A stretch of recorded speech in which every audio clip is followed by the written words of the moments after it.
On the first Sunday of Advent, the church invites us to make a reflection on our preparation for the coming of the Lord through the Gospel of Mark, chapter 13, verses 33 to 37, the book of Isaiah, chapter 63, which is known as Trito-Isaiah, and Paul's first letter to the Corinthians.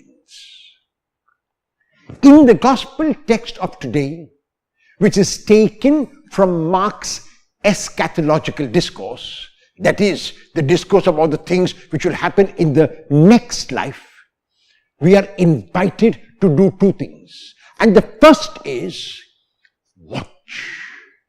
Mark uses this word watch, translated as be on your guard. And what is important is Mark ends the entire eschatological discourse with the same word watch. And so the question is, what does this word watch means? Mark explains it at the beginning of the verses today, that is, be on your guard. And second, how can one be on one's guard? One can be on one's guard by being in the now. That is the only way. The only way to be on one's guard is not to be a person of yesterday, not even to be a person of tomorrow, not even to be a person of today, but to be a person of this moment. Sometimes when I write to people, I say that you have not only a good day, but you have a good moment, because we live life by moments.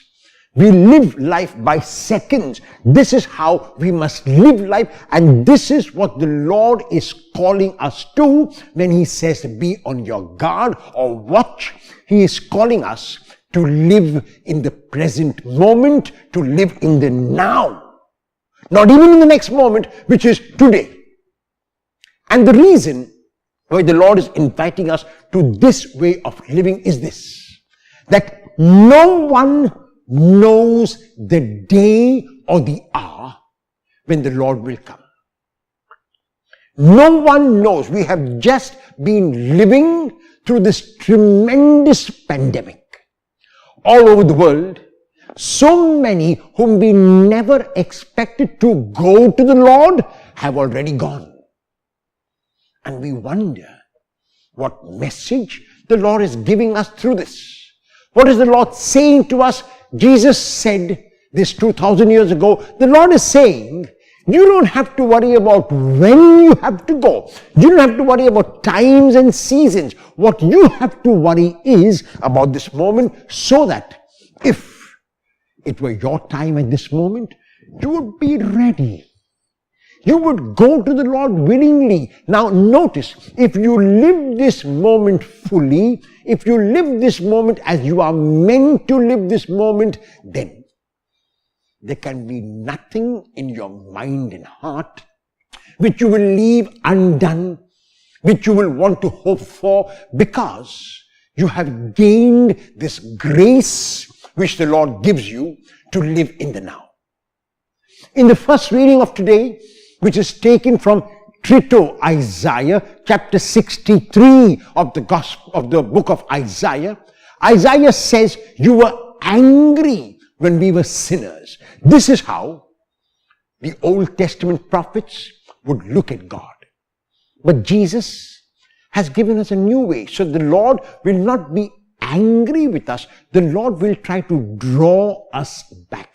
That is what happens when we sin. The Lord will make us realize the folly of our ways, and the Lord will draw us back. So even though Isaiah begins by telling the Lord, you are our Father and our Mother, you are our Redeemer, that is how we know you, your ancient name is Redeemer, there is still, you notice, the element of this barter exchange, that God will be angry. In the case of Jesus, there is no anger on the part of God. Jesus God in Jesus invites. God in Jesus pleads.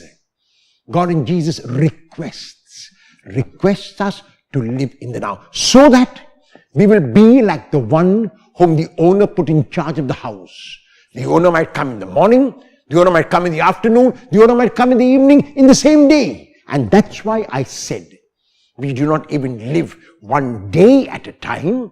We live one moment of one day at a time. And if we do that, no matter when the Lord will come, we will be ready. Will you attempt the whole of this day to live one moment of this day at a time?